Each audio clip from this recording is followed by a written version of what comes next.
Transshipment নিয়ে অনেক কথাবার্তা হচ্ছে, তো আজকে ওখানে কমার্স উপদেষ্টাও ছিলেন। তো আমরা এটাকে আসলে একটা অপরচুনিটি হিসেবে দেখছি, নট নেসেসারিলি যে ট্রান্সশিপমেন্ট চলে যাওয়াতে আমাদের খুব লাভ হয়েছে সেটা আমি বলছি না। আমি বলছি এটাকে অপরচুনিটি এই কারণে, আমি জানি না আপনারা এই পুরো সিচুয়েশনটা জানেন কিনা, সেটা হচ্ছে যে আশুলিয়াতে যদি একটা ফ্যাক্টরিতে বা গাজীপুরে একটা ফ্যাক্টরিতে একটা টি শার্ট প্রডিউস করা হয়, সেই টি শার্টটা বিভিন্নভাবে, ধরেন আমরা যারা নিয়ে অনেক কথা বলবো, let's take Zara as an example. জারার একটা টি শার্ট প্রডিউস করা হয়, আমরা মনে করি যেটা পর্তুগালের একটা স্টোরে ফাইনালি এন্ড আপ করবে, ঠিক আছে?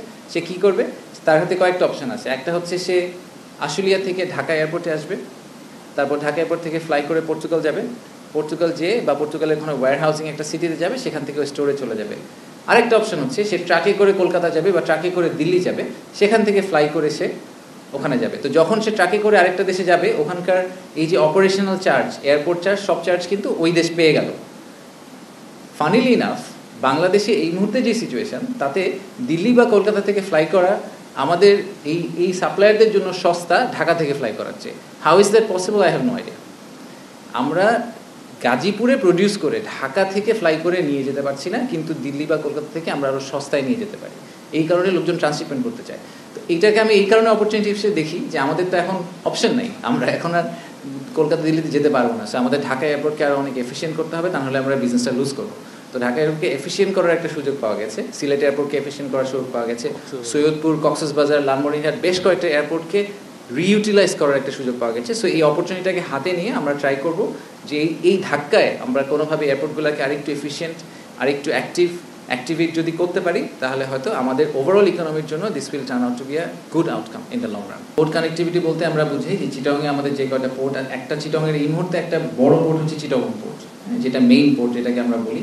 এর সাথে লালদিয়া, পিসিটি, এরকম বেশ কয়েকটা নদীর উপরে পোর্ট আছে, কিন্তু এগুলো কিন্তু সব নদীর পোর্ট। বাংলাদেশে কোনো সামুদ্রিক পোর্ট নেই। So let's start with that. আমরা বে টার্মিনাল নিয়ে অনেক দিন ধরে কথা বলছি। সিঙ্গাপুরের একটা কোম্পানি আছে, দুবাইয়ের একটা কোম্পানি আছে, পিএসএ এবং টিপি ওয়ার্ল্ড, তারা অনেক দিন ধরে চেষ্টা করছে।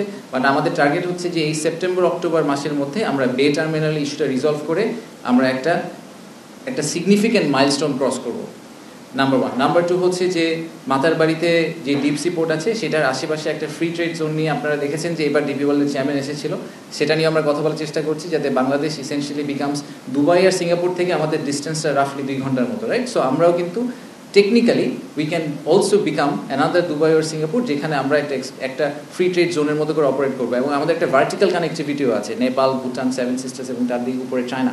So we would like to utilise that the most. So এইটা একটা বড় ডিসকাশন পয়েন্ট ছিল আমাদের জন্য, যে পোর্ট এবং এয়ারপোর্ট যেগুলোর দ্বারা আমাদের ওভারঅল কানেক্টিভিটিটা ইমপ্রুভ করবে, সেটা আমরা কীভাবে হ্যান্ডেল করছি এবং কত দ্রুত আমরা এই জিনিসগুলার, এই প্রজেক্টগুলোকে এমন একটা পর্যায়ে নিয়ে যেতে পারবো যেটাতে ইটস ফুললি ফাংশনাল। আচ্ছা, দ্বিতীয় হচ্ছে যে বিডার ক্ষেত্রে কয়েকটা ইন্টারেস্টিং টপিক নিয়ে কথা হয়েছে। একটা হচ্ছে যে এফডিআইতে আমরা প্রণোদনা দিতে পারি কিনা, এটা নিয়ে আমরা একটা ডিসকাশন করেছি। যে ধরেন বাংলাদেশি একজন প্রবাসী, নন রেসিডেন্ট বাংলাদেশি, যিনি চায়নায় থাকেন, উনি চাইনিজ ভাষা জানেন, ওনার যেই চাইনিজ কোম্পানি আবার স্পেসের অ্যাক্সেস আছে, এটা বিডার কখনো হবে না, বাংলাদেশের কোনো মানুষের কখনো হবে না। তো উনি যদি একটা $100 মিলিয়ন ইনভেস্টমেন্ট নিয়ে আসেন, তো আমরা তো বাংলাদেশের রেমিটেন্স পাঠালে 2.5% করে ক্যাশব্যাক দিই। তো একটা ভদ্রলোক যদি $100 মিলিয়ন ইনভেস্টমেন্ট নিয়ে আসেন, তাকে আমরা কেন একটা পার্সেন্টেজ কনসালটেন্সি ফি হিসেবে দিতে পারি না বা প্রণোদনা হিসেবে দিতে পারি না? সো আমরা এরকম একটা মডেল নিয়ে কাজ করছি, যাতে যে কোনো বাংলাদেশি ইন্ডিভিজুয়াল যদি বিদেশ থেকে ইনভেস্টমেন্ট নিয়ে আসেন, নিজে স্বপ্রণোদিত হয়ে এবং ওটাতে উনি ফুল প্রসেসে পার্টিসিপেট করেন, তাহলে ওনাকে কীভাবে আমরা এক ধরনের এই ঠিক রেমিটেন্সের মতো সাম ফর্ম অফ রিওয়ার্ড আমরা পুশ করতে পারি। আরেকটা জিনিস নিয়ে কথা হয়েছে, যেটা শফিক ভাই বললেন, যে অর্গানাইজেশনগুলোকে কীভাবে আমরা একসাথে করে নিয়ে আসতে পারি, সেটা আমরা চেষ্টা করছি। এটা নিয়ে আগামী 2 সপ্তাহের মধ্যে একটা হাই পাওয়ার্ড কমিটিকে একটা ফাইনাল ভিউ দিতে হবে, যে ওটার চেহারাটা কীরকম হবে, এবং সেখান থেকে আমরা মুভ অন করার চেষ্টা করবো। বেজার আন্ডারে আমরা প্রায় 10টা, আপনাদেরকে আমি আগেও বলেছি যে 100টা ইকোনমিক জোনের দরকার নেই, আমরা বেজার আন্ডারে 10টা ইকোনমিক জোনকে আজকে বাতিল করার ঘোষণা নিয়েছি। যে বা সেগুলোর মধ্যে সোনাদিয়া আছে, যেটার কথা আপনারা অনেক শুনেছেন, সুন্দরবনে একটা আছে, অ্যাপারেন্টলি ইকো ট্যুরিজম পার্ক হওয়ার কথা ছিল। সো এরকম বেশ কয়েকটা 10টা টোটাল ইকোনমিক জোনকে আমরা we are cancelling the licence for the economic zone, because we don't think it's necessary. যে কটা আছে সেগুলোকে ঠিকভাবে করতে হবে।